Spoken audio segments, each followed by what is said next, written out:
ओ, ये मैं रिकॉर्ड कर रहा हूँ इसको, ठीक है। तो इसमें अपन थोड़ा सा साइकोलॉजिकल चीज़ें डिस्कस करेंगे। जैसे कि क्यों तुमको एक सिस्टम को फॉलो करना चाहिए, क्यों एक सिस्टमेटिक चीज़ बहुत इंपॉर्टेंट होती है, और सिस्टम को फॉलो करने से क्या फ़ायदे होंगे, है ना। थोड़ा सा डिटेल जान लेंगे, साथ साथ रिस्क मैनेजमेंट कैसे ध्यान रखते हुए करना, क्या क्या चीज़ें प्रॉब्लम आ सकती है ना। अभी क्या मार्केट में क्या है, थोड़ी अनसर्टेनिटी चल रही है, इलेक्शन का टाइम है, और मतलब इलेक्शन का टाइम भी चल रहा है, साथ साथ ये भी है कि कुछ क्लियर नहीं हो पा रहा है ना। जब भी इलेक्शन होता है, बजट होता है, तो इस टाइम में थोड़ा सा इस चीज़ का ध्यान रखना ज़रूरी है कि आप जो भी कर रहे हो, जो भी आप स्टॉक परचेज भी कर रहे हो, होल्ड भी कर रहे हो, तो या तो वो एक बहुत ही ब्लू चिप कंपनी होनी चाहिए, या फिर आप अपने स्टॉप लॉस साथ बहुत ज़्यादा क्लियर हो कि स्टॉप लॉस अगर हिट होता है तो मैं एग्जिट करूंगा ही करूंगा, जो कि हम नॉर्मली नहीं होते हैं। 5% 10% का डिक्लाइन भी देख लेते हैं, उसके बाद दिक्कत हो लग जाती है ना। अब एक चीज़ बेसिक सी जो गणित है, लोग कई बार नहीं समझते, इस चीज़ को मैं नॉर्मल भाषा में समझाने की कोशिश करूंगा। जैसे कि नॉर्मली मान के चलो 100 रुपये है आपके पास, है ना। 100 रुपये है, अब 100 रुपये में से क्या है आपका पैसा, मैं बार बार बताता हूँ, ये पहले भी बताया होगा अर्पित को। तो इसमें 100 रुपये से 10 रुपये 10% का लॉस हो गया, मतलब आपका पैसा आप कितना रहेगा, 90 रुपये रहेगा, ठीक है। अब 90 रुपये को वापस 100 रुपये करने के लिए आपको कितने परसेंट का रिटर्न चाहिए, 11% का रिटर्न चाहिए, ठीक है। नेगेटिव तो आपका 10% हुआ, और प्लस होने में आपको 11% वो स्टॉक चलेगा, तब जाके उस पर दिखेगा, ठीक है। ऐसे ही अगर आपका 100 रुपये का नुकसान था, 100 रुपये कैपिटल है, अब वो 75 रह गया, यानी आपका नुकसान कितना था, 25% का आपका डिक्लाइन हो गया, 25% आपका लॉस हो चुका है। नाउ इसको 33% मोमेंटम देना पड़ेगा, जब जाके वापस 100 पे आएगा, ओके। ऐसे ही अगर आपके पास 100 का था और उसमें से आपका 50% का लॉस हो गया, है ना, 50% आपका लॉस हो गया, मतलब आपके पास 50%, 50 रुपीज़ ही बचे हैं, तो उस केस में आपको कितना, 100% का रिटर्न चाहिए, तब जाके आपका पैसा रिकवर होगा। इसलिए कहा जाता है कि हम जो मेजोरिटी ऑफ केसेस में जो मेजर डिक्लाइन होता है या फिर ड्रॉ डाउन जो होता है ना, वो ड्रॉ डाउन कभी भी 25% ज़्यादा ड्रॉ डाउन ना हो। अगर 25% ज़्यादा का ड्रॉ डाउन हो जाएगा तो वहाँ पे क्या हो जाएगा, तुमको दिक्कत होना स्टार्ट हो जाएगी। 25% का ज़्यादा डिक्लाइन हो गया तो फिर उस केस में क्या है, आपको उसको एक तरीके से वापस कवर करने में थोड़ी सी दिक्कत हो ही जाएगी, मतलब वो इजीली नहीं हो पाएगा यहाँ पे।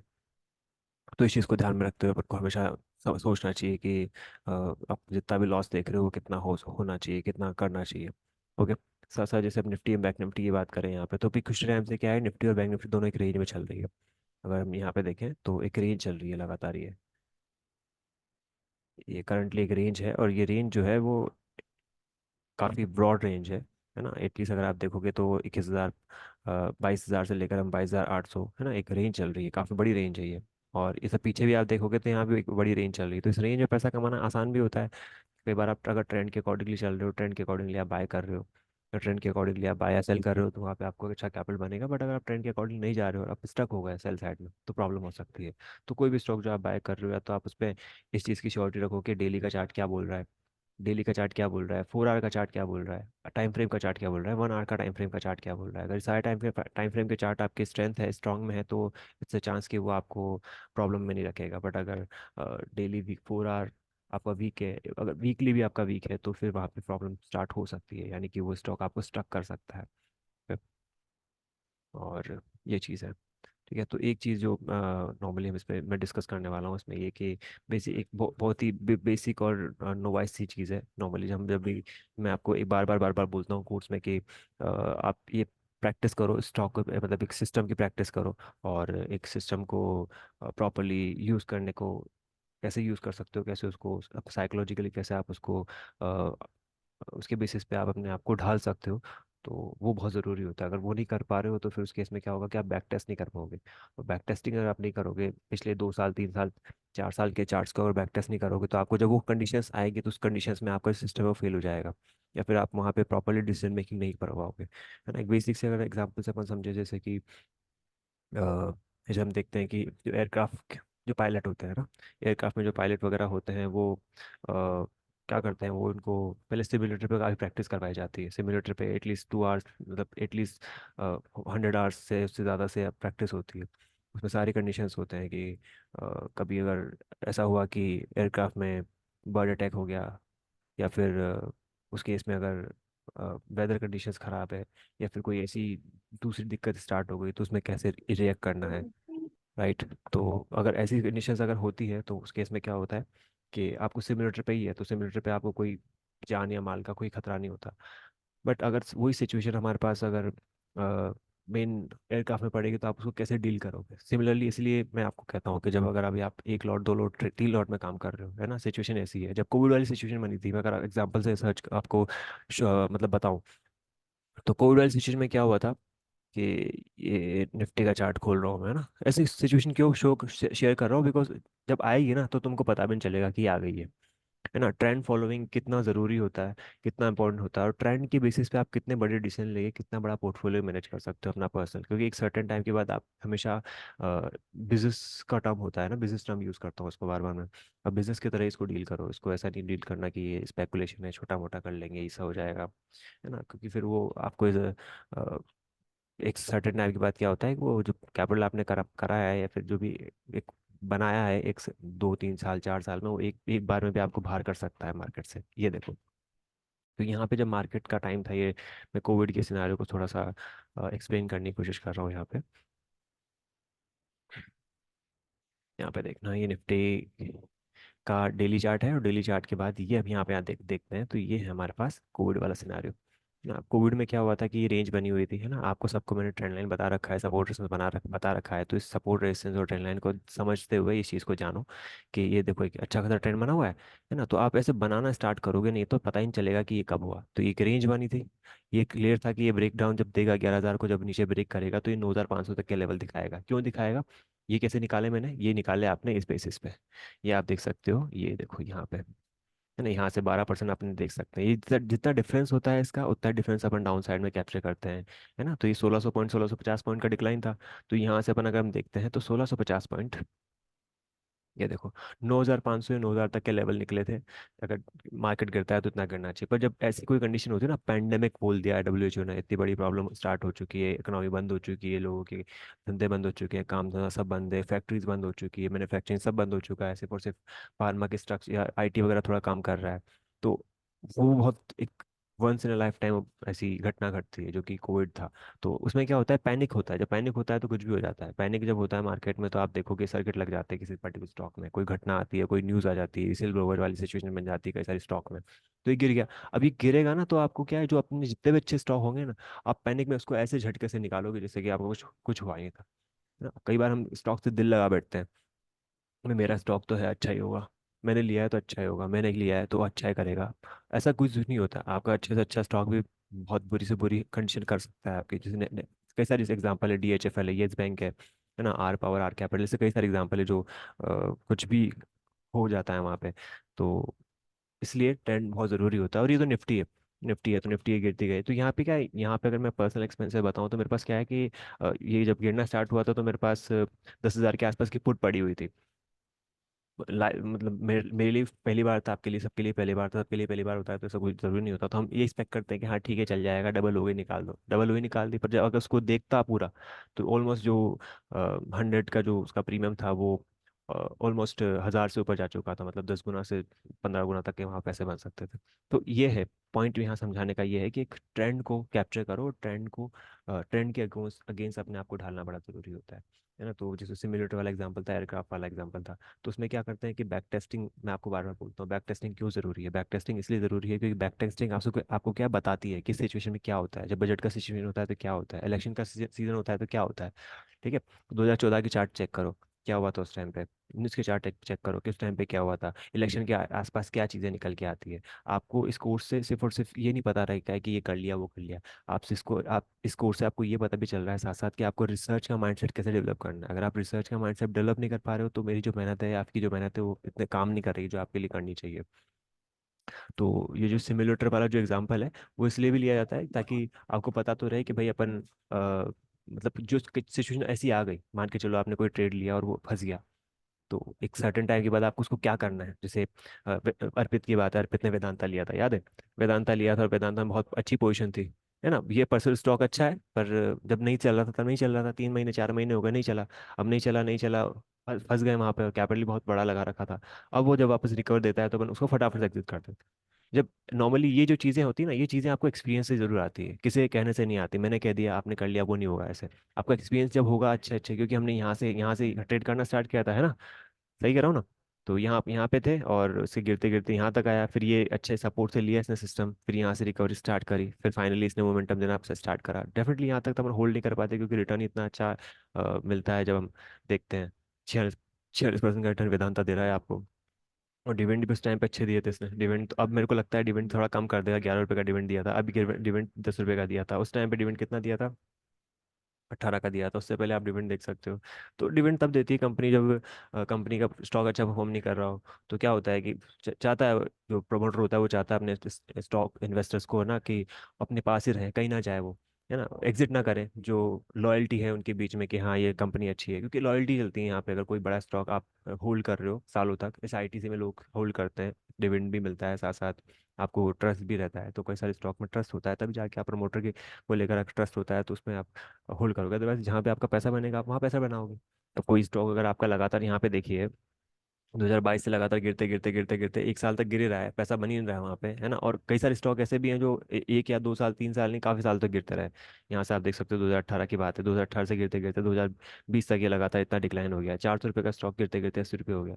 तो डिविडेंड तो देना पड़ेगा ना कंपनी में, तो इसलिए ऐसा डिविडेंड वगैरह सिचुएशन बनता है। बट अगर हम यहाँ पे ट्रेंड को फॉलो करते काम करते हैं, ट्रेंड के बेसिस पे अपने डिसीजन लगाते हैं, तो वो ज़्यादा अच्छा होता है। इसलिए मैं आपको हमेशा कहता हूँ कि एक ट्रेंड फॉलोअर बनने की कोशिश करो, ट्रेंड को एक तरीके से ट्रायल करो, है ना। ऐसे ही हम सिंपल सी भाषा में एक और चीज़ ले, कि जैसे मैंने आपको एक एग्जांपल और भी दिया हुआ है कि ट्रेडिंग जो है ना एक तरीके से आपको स्विमिंग की तरह होगा ही, है ना। हम स्विमिंग करते हैं तो हम सबसे पहले ऐसा नहीं कि स्टार्ट ही करेंगे तो कोई नदी में तालाब में नहीं कूद जाएंगे। पहले आप अगर स्विमिंग कर रहे हो और गांव से हो तो बात अलग है, बाकी फिर भी आप एक छोटे कम पानी में तैरोगे, 4 फीट 5 फीट के पानी में तैरोगे, फिर आपको अच्छे से आ जाएगी तो आप 10 फीट 20 फीट में भी ट्राई करोगे, फिर उसके बाद और अच्छे बन गए तो हो सकता है इंग्लिश लेवल भी ट्राई कर लो। तो ऐसे ही आप लॉट साइज भी धीरे धीरे बढ़ाओ, है ना, जो भी आपकी क्वांटिटी भी है, ताकि आपको कॉन्फिडेंस और कन्विक्शन आए, है ना। मान के चलो कि आपने 20 क्वांटिटी ली किसी स्टॉक की, स्टॉप लॉस आपको पता है क्लियरली है। फ्यूचर में आप ट्रेड कर रहे हो तो आपने एक लॉट में काम किया, है ना, स्मॉल लॉट में काम किया, जो जिंक में होते हैं सब में स्मॉल लॉट होते हैं। अभी अभी निफ्टी में भी 25 का लॉट हो चुका है, 50 का था, तो उसमें भी मार्जिन थोड़ा कम लग रहा है। तो इससे क्या होता है कि आपको ना थोड़ा धीरे धीरे कॉन्फिडेंस भी आएगा। नॉर्मली क्या होता है जब हम ट्रेड करना स्टार्ट करें और स्टार्टिंग में आपके 2 3 लॉस 4 लॉस हो जाते हैं ना, तो उसमें फिर आपका दिमाग थोड़ा अलग तरीके से काम करता है। आप रिपल्सिव हो जाते हो कि मैं पहले इसको रिकवर करूंगा, उसके बाद फिर कुछ करूंगा। तो रिकवर होता है कि नहीं होता वो किसी को नहीं पता, और ना होते होते वो रिवेंज ट्रेडिंग स्टार्ट हो जाती है।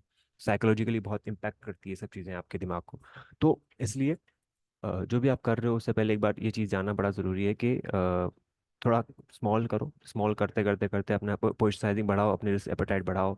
और कहीं ना कहीं आपको ये चीज़ ध्यान रखनी पड़ेगी कि जो एफ एंड ओ होते हैं वो हेजिंग के लिए बने होते हैं, तो उनको उनका फ़ायदा उनको उनको ठीक से करना भी ज़रूरी है। एफ एंड ओ जो है वो हेजिंग के लिए बने होते हैं, है ना। हेजिंग जो हम नॉर्मली करते हैं, मान के चलो कोई स्टॉक आपने होल्ड किया हुआ है, सालों तक होल्ड किया हुआ है, अब वो नीचे गिरना स्टार्ट किया तो आपको उसको हेज करके अपना जो रिस्क है उसको कम करना है ना, पैसा बचा के चलना है। नॉर्मली बड़ा पोर्टफोलियो होता है तो हेजिंग की जाती है। वैसे ही अगर आपने ऑप्शन में भी हेजिंग का नाम सुना होगा, तो बहुत सारी स्ट्रेटजीज को यूज़ करके एक तरीके से ऑप्शन सेल करके भी अपनी हेजिंग करते हैं, है ना। अपना मार्जिन भी थोड़ा कम मिल जाता है, हो जाता है आपका वहाँ पे।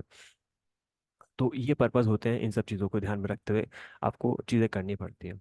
ठीक है, अब एक सिंपल सी भाषा में और अपन और समझे तो ये भी कहा जाता है मार्केट में, ऐसे बोलचाल की भाषा में, कि मरे बिना स्वर्ग नहीं मिलता, है ना, सुना होगा आपने।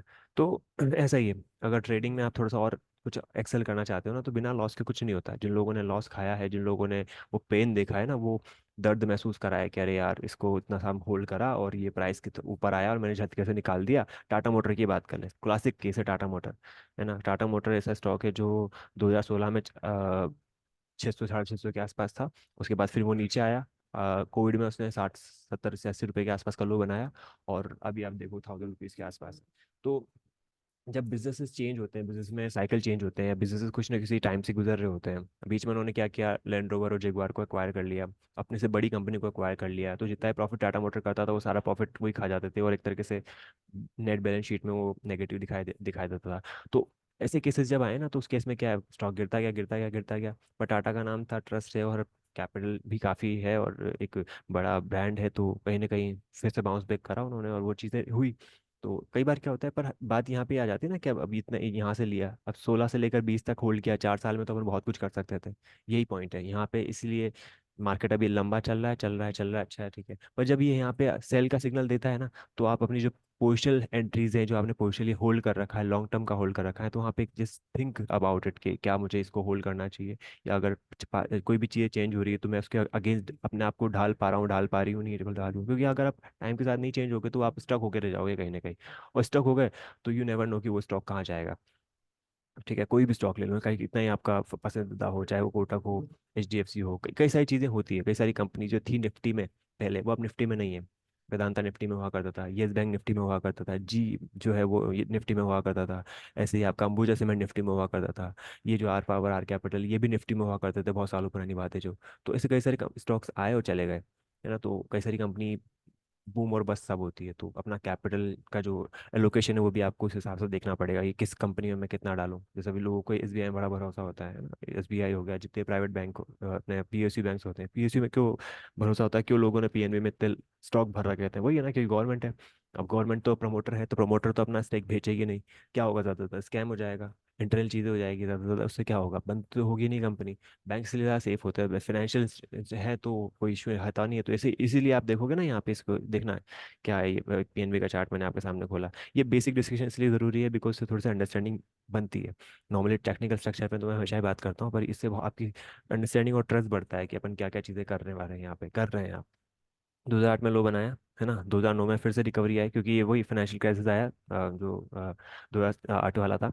उसके बाद फिर रिकवरी आई, कितना गया, 260, 70, 80 रुपये का स्टॉक 260 के आसपास हो गया, फिर गिरा।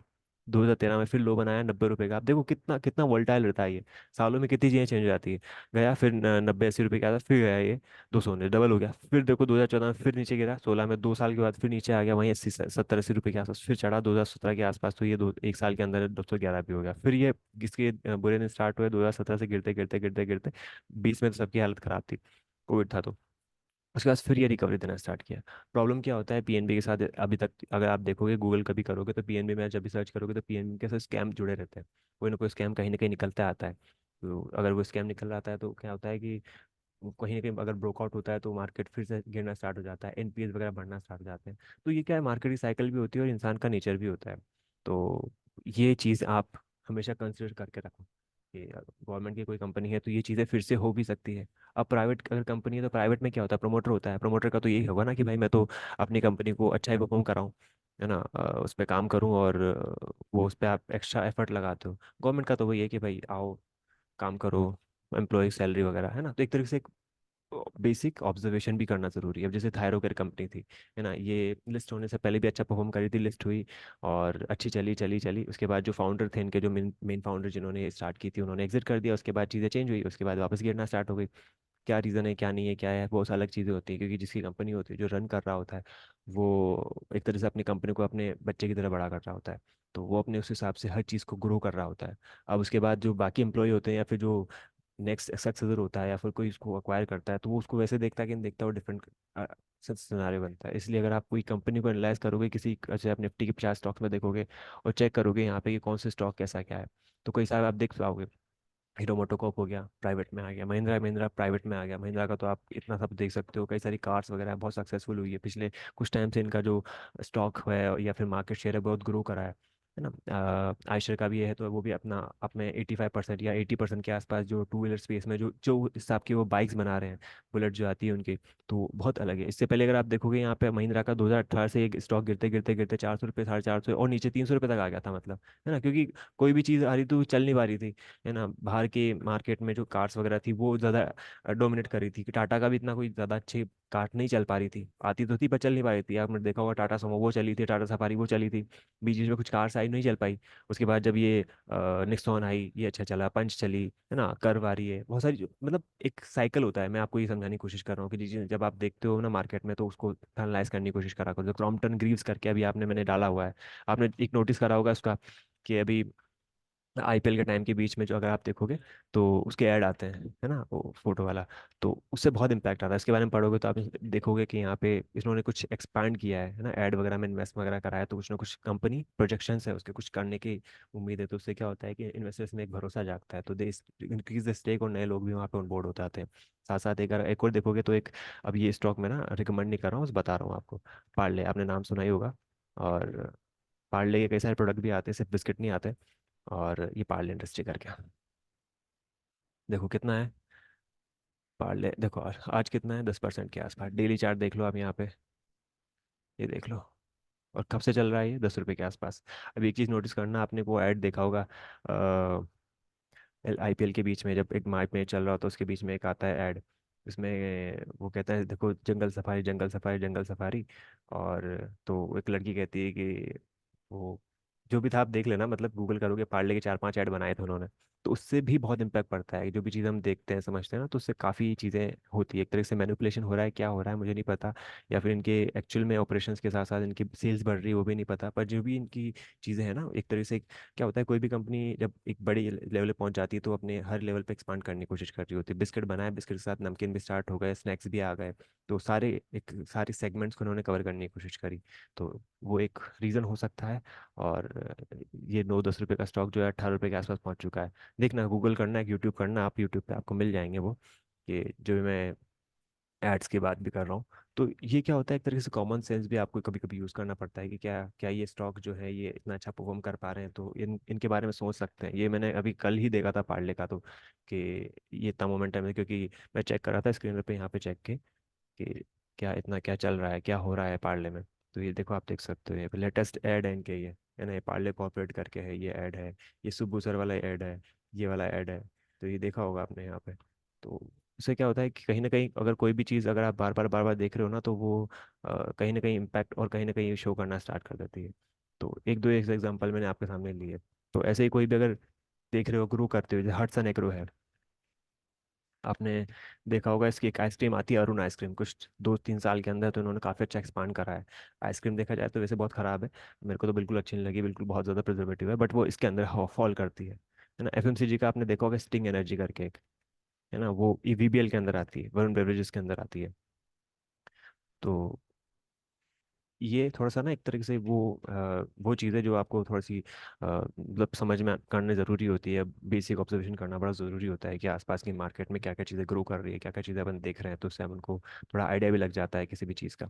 ठीक है, तो अपन ने क्या क्या चीज़ें इसमें डिस्कस करी, बेसिक साइकोलॉजी डिस्कस करी, ट्रेंड के फॉलोइंग के बारे में डिस्कस करा, है ना। मार्केट के बारे में थोड़ा डिस्कस नहीं कर सकते क्योंकि कुछ ज़्यादा है नहीं आज, है ना। एक तरीके से मार्केट में क्या है कि इलेक्शन का टाइम भी है, और चीज़ें अभी कुछ क्या है कि थोड़ी सी ऐसी चल रही है जो अनसर्टेनिटी से बनी हुई है। मार्केट ऐसा है, कुछ शो नहीं कर पा रहा है कि आपको एक ट्रेंड मिल गया है। जैसे कल के रोज हम देखें तो कल अच्छा चल रहा था, पीएसयू परसों के रोज अच्छे चल रहे थे, पीएफसी आरईसी प्लस में थे, और अपने आईओसी ओएनजीसी वगैरह सब प्लस में चल रहे थे।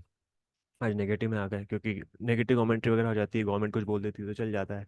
तो एक तरह से मार्केट जो अभी करंटली की सिचुएशन देखे ना, तो बहुत ज़्यादा ऐसी ही है। तो कोई भी स्टॉक अगर आप देखते हो तो विद स्टॉप लॉस ही रखना, कोई भी ध्यान रखना इस चीज़ का कि कहाँ पे एंट्री लेना है, क्या जी करना है, और ट्रेंड के अकॉर्डिंगली ट्रेड करने की कोशिश करना। बाय मिलता है अर्ली चार्ट में बाय करो, 4 आवर में बाय मिल रहा है फिर बाय करो, डेली मिल रहा है बाय करो, with stop loss, with down side risk. अगर डाउन साइड रिस्क का आपको ध्यान रहता है ना, तो फिर जब कोई बड़ी घटना घटती है ना, वैसे तो अभी कुछ है नहीं कि अपन एक्सपेक्ट नहीं कर रहे कि 20-22% का या 25% का डिक्लाइन अपन को करेक्शन मिल जाए, but any how worst case scenario में अगर आ जाता है तो। और अगर आप यहाँ पे मार्जिन पे कर रहे हो, या फिर नॉर्मली जब भी मैंने आपको कहा है कि जब भी आप फ्यूचर्स या कुछ भी करते हो तो बिना स्टॉप लॉस, तो वो तो करना ही। मार्जिन ट्रेडिंग अगर कर रहे हो तो वो तो आपको कभी भी बिना मतलब, इसका तो हमेशा ध्यान रखना कि अगर वो उसको आप ऐसे बिना साथ कर रहे हो, तो फिर वो एक तरह से आप ऐसे फॉलिंग नाइफ पकड़ने की कोशिश कर रहे हो। यहाँ पे चाकू गिर रहा है और उसको पकड़ने की कोशिश कर रहे हो वैसे हाथ से, तो वो आपको बहुत बहुत ज़्यादा प्रॉब्लम क्रिएट कर देगा, है ना। और एक लॉट है, दो लॉट है, कई लोग सबसे ज़्यादा ये गलतियाँ करते हैं, यहाँ बाई किया फिर नीचे आया फिर बाई किया फिर नीचे आया फिर बाई किया फिर नीचे आया फिर बाई किया। अब आपने 4 लॉट तो वैसे बढ़ा ली, पैसे आपके पास बचे नहीं, तो एक टाइम के बाद क्या करना पड़ेगा आपको, मार्जिन कॉल आ जाएगा, आपको सारी पोजीशन कवर करनी पड़ेगी और लॉस बुक करना पड़ेगा। तो अभी क्या हो रहा है, नॉर्मली यहाँ बाय करा, यहाँ बाय किया, यहाँ बाय किया, पैसा बना बना बना, ठीक है, एग्जिट कर गया, फिर नीचे आता है, फिर यहाँ पे बाय करते हैं, फिर एग्जिट कर देते हैं। पर जब ये सिचुएशन बनती है ना, ऐसी कोविड वाली सिचुएशन बनती है ना। और अभी क्या है, मैं आपको कहना क्या चाह रहा हूँ कि आप 2024 का है चार्ट, 23 का चार्ट देखो, 22 का चार्ट देखो, 21 का चार्ट देखो, 20 का चार्ट देखो, है ना, 16 से 18 का चार्ट देखो, देखो वहाँ पे क्या हुआ था, वो क्या उस टाइम पे क्या हुआ था, वो सिचुएशन कैसी थी। क्योंकि साइकिल्स चेंज होते हैं, है ना। कभी एक्यूमुलेशन होता है, जैसे एक्यूमुलेशन मैंने आपको डाउ थ्योरी वगैरह के बारे में इंट्रोडक्शन थोड़ा सा दिया हुआ है, ज़्यादा डिटेल में नहीं पढ़ाया हुआ है ना। एक्यूमुलेशन होता है तो ये एक्यूमुलेशन हो रहा है, एक्यूमुलेशन हो रहा है ना, ग्रोथ आ रही है, शो कर रही है, उसके बाद डिस्ट्रीब्यूशन स्टार्ट हो जाता है, कोई मोमेंटम नहीं आ रहा है, कंसोलिडेशन चल रहा है काफ़ी टाइम तक, फिर उसके बाद थोड़ा टाइम बाद करेक्शन स्टार्ट हो जाता है आपका, है ना, करेक्शन स्टार्ट होता है, तो ये साइकिल होते हैं। अगर हम देखें यहाँ पे, है ना, 2020 से पहले अगर हम देखें तो मार्केट कब गिरा था ज़्यादा बड़ा, 8 में, है ना। उससे पहले कब गिरा था, 2001 में, याद है। तो इन चीज़ों को ना थोड़ा ऑब्जर्व करना भी स्टार्ट करो कि मार्केट का ब्रॉडरली चार्ट, हमको माइक्रो मैक्रो इकोनॉमिक डेटा होते हैं वो, उनसे क्या फ़र्क पड़ रहा है, उनसे क्या हो रहा है। एफओएमसी का जो मीटिंग आता है, फेड का जो इंटरेस्ट रेट का डिसीजन होता है, उससे क्या फ़र्क पड़ता है। अभी काफ़ी टाइम से अगर आप देखो तो इंटरेस्ट रेट में कोई चेंजेस नहीं आ रहे, पर उससे पहले हम देखें तो अग्रेसिवली जो है फेड इंटरेस्ट रेट बढ़ा रही थी। तो उससे क्या होता है, जब वर्ल्ड की सबसे बड़ी इकोनॉमी अगर कुछ कर रही हो ना, तो पूरे वर्ल्ड में इम्पैक्ट आता है ना। जैसे यूक्रेन अगर में कुछ हो रहा होता है तो वहां से पूरे वर्ल्ड में इम्पैक्ट आता है ना। एक हमको पता नहीं चलता, पर कि सिंगल कमोडिटी में, अब खाने के में अगर हम देखें तो अगर गेहूं के प्राइस बढ़ते हैं तो इम्पैक्ट आता ही है, पेट्रोल के प्राइस बढ़ते हैं तो इम्पैक्ट आता ही है ना। तो हर चीज़ एक दूसरे से काफ़ी ना कोरिलेट करती है। तो आप कहीं ना कहीं कुछ ना कुछ कनेक्शन ढूंढ सकते हो अगर आप ठीक से उसको ऑब्जर्व करोगे तो, है ना। ट्रेडिंग की जब बात करें तो वही मैंने क्या क्या रखा है आपको, ऐसे सिंपल से स्टॉक देखो, ऐसे स्ट्रक्चर देखो जो आपको थोड़े से कुशन दे, कंफर्ट दे। वर्स्ट केस सिनेरियो में अपन यहाँ पे अब जैसे इन्फी हो गया, इन्फोसिस हो गया, सीएल टेक हो गया, अभी आईटी वाले स्टॉक्स हो गए, तो आईटी में एक तरीके से क्या है, थोड़ी सी उम्मीद बन रही है, बिकॉज काफी मार्केट गिर जाता है तो क्या होता है, कौन से स्टॉक चलते हैं, कौन से सेक्टर चलते हैं, एफएमसीजी स्टॉक चलेगा, आईटी स्टॉक चलेंगे, फार्मा चलेंगे, बिकॉज ये डिफेंसिव काउंटर में आते हैं ना। कुछ भी हो जाएगा, दवाइयाँ तो बिकेगी बिकेगी, बीमारियाँ होगी। आईटी क्या है, घर से चल ही रहा है काफ़ी ज़्यादा, वो वर्क हो ही, मतलब एक तरह से वर्क फ्रॉम होम का कॉन्सेप्ट जो है वो काफ़ी ज़्यादा कॉमन हो चुका है। एफएमसीजी है तो देर वेरी बेसिक चीज़ है ना, खाने पीने की चीज़ें, बेसिक एमिनिटी की चीज़ें, इनको आप बंद तो करते नहीं हो। ये तो आपकी वर्स से वर्स कंडीशन में, या फिर जो हमारा जिसको कहते हैं, क्या कहते हैं, महंगाई हो गई, इन्फ्लेशन बहुत ज़्यादा हो गया, या फिर एक तरह से रिसेशन वाला जो सिनारियो होता है, कुछ भी हो जाए पर वो तो जो है वो होगा ही होगा। तो वो काउंटर्स जो होते हैं ना, वो एक तरह से ग्रो करना है। अभी मैंने इसलिए कहा था कि डाबर जैसा स्टॉक है तो इनमें, डाबर है तो ये मूव दे रहा है अभी, इमामी है तो वो मूव दे रहा है, क्योंकि एफएमसीजी में काउंटर में फॉल करते हैं। एचयूएल हो तो उसमें मूव आ रहा है, आईटीसी मूव आ रहा है। तो उसका क्या होता है कि सेक्टर रोटेशन होते हैं, वो किए भी जाते हैं कि अभी इतना चल चुके हैं, इतना चल चुके हैं, चलो इनको हो गया है तो दूसरे सेक्टर रन अप कर दो, फिर दूसरा सेक्टर रन अप कर दो, है ना। तो ये ऐसे सिनेरियो ऐसे बुल मार्केट में बहुत आते हैं। बुल मार्केट में 1992 वाला जो स्कैम था उसमें भी ऐसा ही कुछ हुआ था। 2001 में क्या आईटी पूरा ऐसा भागा। उसके बाद 2008 में रियल्टी बहुत अच्छा चल रहा था, 12 सब चल रहा था क्यों। अब तो अगर 2000 निफ्टी को एनालाइज थोड़ा अच्छे से करना, निफ्टी का स्टॉक जो है, निफ्टी मतलब जो इंडेक्सेस को एनालाइज करना, ये मैं आपको एक बार फिर से एक प्रॉपर वीडियो में बताऊंगा इसके बारे में कि निफ्टी को कैसे एनालाइज करें, कैसे इसको देखें। अगर आप 2003 से देखो, 7 का टाइम देखो, 2003, 4, 5, 6, इस टाइम पे जो इंडेक्स था, तीन के आसपास, 1000 से 1500 के आसपास कुछ था, और वो चलते चलते चलते 6000 तक पहुंच गया था, है ना। क्योंकि 6 गुना तक अगर इंडेक्स आपका 6 गुना हो जाता है तो स्टॉक कितने हो गए होंगे, आप खुद सोच के देखो। तो मतलब मल्टीपल रिटर्न्स होते हैं, और उस वाले जो टाइम को ना हम mother mother of all bull market बोलते हैं। Mother of all bull market बोलते हैं उसको। ये देखो आप, 2003 का टाइम था ये, यहाँ पे देखो आप, है ना, दिख रहा है सबको, है ना। तो ये मैं यहाँ पर अपन देख रहे हैं।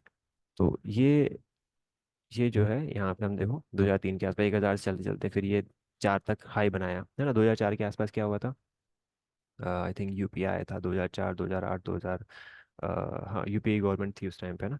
ये मोमेंटम आया है ना, ये पूरा का पूरा चार फिर चलता गया लगातार, देख सकते हो आप। डिक्लाइन ज़्यादा दिखा ही नहीं यहाँ पे, डिक्लाइन दिखा ही नहीं, मतलब एक तरह से करेक्शन ज़्यादा आता ही नहीं था। ये 20%, 25% का रिटर्न करेक्शन देखा है यहाँ पे भी, है ना। उसके बाद यहाँ पे देख सकते हो तो बीच बीच में करेक्शन जरूर रहा है, पर ये बुल मार्केट कितना चला, लगातार चलता रहा। 2003 से चलते चलते चलते देखो क्लियर चलता रहा ये बीच में फिर यहाँ से एक डिक्लाइन आया, कौन सा टाइम पे, 2006 के आसपास। यहाँ भी मार्केट ना 20, 22, 25, 26% के आसपास करेक्शन हुआ यहाँ पे भी। उसके बाद फिर मोमेंटम दिया इसने, और ये देखो यहाँ पे इस टाइम पे देखो आप ये, फिर 2008 का क्राइसिस आया स्टार्ट, है ना। तो ये बुल मार्केट जो होता है उसमें कहीं ना कहीं कई सारी चीज़ें, कई सारे ऐसे असामाजिक तत्व जो होते हैं ना, वो इंक्लूड हो जाते हैं, कि मतलब एक तरह से लोगों को पता चल जाता है कि पैसा बनी रहा है, बनी रहा है, बनी रहा है।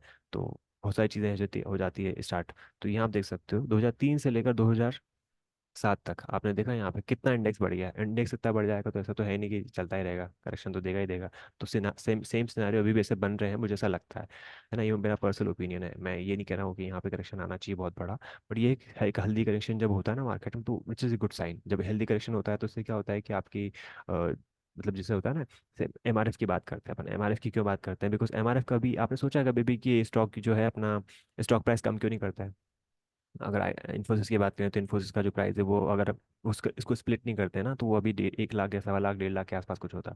एमआरएफ नहीं करता है। एमआरएफ का स्टॉक कितना चल रहा है, 1,26,782 चल रहा है ये। इसको कहीं चाहते तो उसको तोड़ सकते हैं, मतलब स्प्लिट कर सकते हैं, तो ये 1000 रुपये, 500 रुपये, 700 रुपये, 800 रुपये भी हो सकता है, पर उसको नहीं किया जाता। क्यों नहीं किया जाता, उसका रीज़न एक जो इन्वेस्टर के पर्सपेक्टिव से होता है वो ये होता है कि they don't want to entertain जो रिटेलर स्टॉक होता है ना, तो हाँ कोई उनका कोई वो नहीं होता है कि हाँ बढ़ा और अपने बेच दिया, है ना। ये they want to attract those investor जो उनमें इन्वेस्ट करें और उसको होल्ड करें, लंबे टाइम तक उसमें बने रहें। ट्रेड भी होता है, फोर्स ट्रेड भी लेते हैं लोग, 70,000 पे लेके 1,000, 1 लाख, 2 लाख पे भी लोगों ने सेल भी करा, ऐसे करते भी हैं। बट जो लोग लॉन्ग टर्म के इन्वेस्टर होते हैं उनको they want to hold it. तो अब 1,27,000 का अगर कोई स्टॉक है तो आप तो हर कोई तो लेना पसंद नहीं करेगा, नॉर्मल लोग तो पसंद नहीं करेंगे। जिसके पास 50 लाख, 60 लाख, 1 करोड़ का कैपिटल होगा, they will go for it. और अगर 10 लाख भी होगा तो they will go for it. उसमें भी वो सोचेंगे कि क्या रिटर्न मिल रहा है कि नहीं मिल रहा। एमआरएफ भी वो करें, अपोलो टायर ले लेते हैं, जेके टायर ले लेते हैं, बालकृष्ण ले लेते हैं। मैं समझ कर रहे हो, तो इसकी साइकोलॉजिकल चीजें अगर है ना, मेरे मेरे दिमाग में या फिर मेरे समझ में वो आती है कि they don't want to attract. अब यहाँ पे आप देख सकते हो, ये 2000, अब ऐसे कैसे स्टॉक हो सकते हैं जो ऐसा परफॉर्म करे। 2010 में कितना थे, 5,000, 6,000। किसने सोचा था कि 2010 में इतना है और ऐसे 14-15 साल बाद ये 1 लाख, 1.25 लाख के आसपास को चल रहा होगा। तो कई सारी स्टॉक में जब ग्रोथ होना स्टार्ट होती है तो बहुत बड़ी ग्रोथ स्टॉक स्टोरी स्टार्ट हो जाती है। तो किसी भी सेक्टर को आप ले लो, सेक्टर के बारे में पढ़ना स्टार्ट कर दो। सीमेंट ले लो, पढ़ना स्टार्ट करो। टायर ले लो, पढ़ना स्टार्ट करो। शुगर ले लो, पढ़ना स्टार्ट करो। है ना, एथेनॉल का अगर प्रोडक्शन बढ़ रहा है, एथेनॉल को बढ़ावा मिल रहा है, पेट्रोल का सब्स्टिट्यूट ढूंढा ढूंढा जा रहा है। अभी अब 10% आपको पता होगा, 10% मिलता ही है ना। तो अगर ऐसे इसको कुछ, पढ़ते कैसे हैं, मतलब किसी हाँ सेक्टर के बारे में बिल्कुल बिल्कुल पढ़ना है? बिल्कुल बिल्कुल, उसके बारे में बताता हूँ आपको कैसे अपन इसके बारे में जान सकते हैं। ये आप यहाँ से एक सिंपल सी जो वेबसाइट है वो आप देख सकते हो, स्क्रीनर करके। ये वेबसाइट मैं सारी आपको डिटेल में इसके बारे में समझाने वाला हूँ, सारे ये सब चीज़ें पढ़ेंगे अपन, है ना। एक प्रिपेयर हो जाए उसके लिए थोड़ा मेंटली तो ज़्यादा अच्छा होगा। इसके बारे में बेसिक आप कैसे पढ़ सकते हो, जो सेक्टर हो गया, यहाँ पे स्क्रीन पे जाओ, यहाँ पे, यहाँ पे ये सारे सारे सेक्टर्स आपको मिल रहे हैं यहाँ पे, ठीक है। ब्राउज कर सकते हो यहाँ पे। तो सारे सेक्टर्स में आप यहाँ पे ले इनके लार्ज कैप देखो, मिड कैप देखो, स्मॉल कैप देखो, और देखो कि वो स्टॉक कहाँ कहाँ कैसे कैसे फॉल कर रहे हैं, उनका मार्केट शेयर कितना है। एमआरएफ है तो एमआरएफ कहाँ कहाँ ज़्यादा हाईली प्रेजेंस है। मतलब बालकृष्ण इंडस्ट्री का जो है, उनका जो टायर है वो जो F1 रैली होती है ना उसमें भी जाता है। ब्रिटेन में और अपना यूरोप में बहुत ज़्यादा उनका एक तरीके से दबदबा है, वो काफ़ी ज़्यादा वहाँ पे है ना। तो कई सारी से इंडिया सीमेंट है तो इंडिया सीमेंट साउथ में ज़्यादा वो करती है। अल्ट्राटेक सीमेंट है तो उसका मार्केट शेयर कहाँ कहाँ कैसा कैसा है, कैसा कैसा ग्रो कर रही है। तो ये सब चीज़ें ना क्या पढ़ने से ही आती है। मतलब ये एक ऐसा नहीं है कि आपने किसी एक चीज़ के बारे में पढ़ लिया और काफ़ी है। तो किसी भी चीज़ के बारे में डिटेल डिस्कशन होता है तो उसके बारे में बहुत सारी चीज़ें देखनी पड़ती है। उसका फाइनेंशियल बैलेंस शीट, उसके मैनेजमेंट क्या चल रहा है, उनकी प्लानिंग क्या है ना। अब कोई बड़ा इन्वेस्टर आ गया या फिर कोई बड़ा कंपनी, ऐसे रिलायंस कर रहा है, रिलायंस अभी क्या कर रहा है, डिसरप्शन कर रहा है। जो देखो उस बिजनेस में घुस जाता है। अभी वो ब्रोकरेज वाली बिजनेस में भी आने वाला है। ब्रोकरेज में अगर आ जाता है तो जो एंजल जो है, जीरोधा जो है, ये इनको बहुत अच्छा खासा टक्कर मिलेगी। और उसको कोई फर्क भी नहीं पड़ता, वो फ्री में भी दे सकता है सबको ब्रोकरेज, है ना। जैसे कि जीरोधा ने किया था, जो फुल सर्विस ब्रोकर होते हैं, एचडीएफसी सिक्योरिटीज था, आर्यन था, स्वास्तिक है, ये जो ब्रोकर है, इनके साथ किन ने किया, जीरोधा ने, एंजल ब्रोकिंग ने, एप्सटॉक से किया। अब हो सकता है ये और कुछ लेके आ जाए।